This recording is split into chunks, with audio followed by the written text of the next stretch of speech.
Some cults are built on faith, others on fear, but the Ant Hill Kids were built on pure, unfiltered horror. Pause 3S. Imagine a world where one man's word became law, and his law was pain. This is the true story of Roch Thériault, the madman who built a cult that would go down as one of the most shocking in modern history.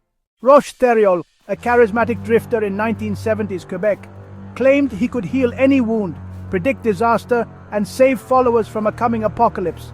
He formed a small commune, convincing people to leave their families and surrender everything. The group built a rough camp in the forest, nicknamed the Ant Hill, for how the cultists toiled day and night, while Roch grew increasingly erratic and controlling. Pause 2S. His promises curdled into terror.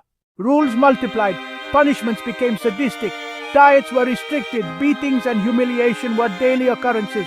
Roch claimed divine authority. He began performing surgeries using no anesthesia, often with kitchen tools, all in the name of healing.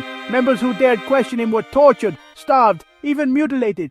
Roch fathered dozens of children with the cult's women, often by force. Children weren't spared. Some were subject to violent discipline or neglect. The most infamous incident: a woman's hand was amputated with a meat cleaver after a minor injury, and another follower was killed during a so-called exorcism.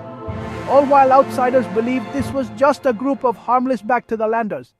How did Thériault convince educated adults to endure unspeakable abuse? The answer: classic cult tactics: sleep deprivation, isolation, breaking down identities, and love-bombing followers into obedience. Survivors later described living in constant fear. Even as the violence escalated, escape seemed impossible. Thériault convinced them God would destroy anyone who left. In 1989, after years of horror, a cult member escaped and alerted authorities. The Ant Hill Kids camp was raided, revealing evidence of murder, torture, and extreme abuse. Thériault was sentenced to life in prison. He died violently behind bars, a grim end to a reign of terror. The Ant Hill Kids remains a case study in how unchecked charisma and isolation can turn belief into horror. Survivors still struggle to this day, and Quebec remains haunted by the crimes that unfolded in its quiet forests.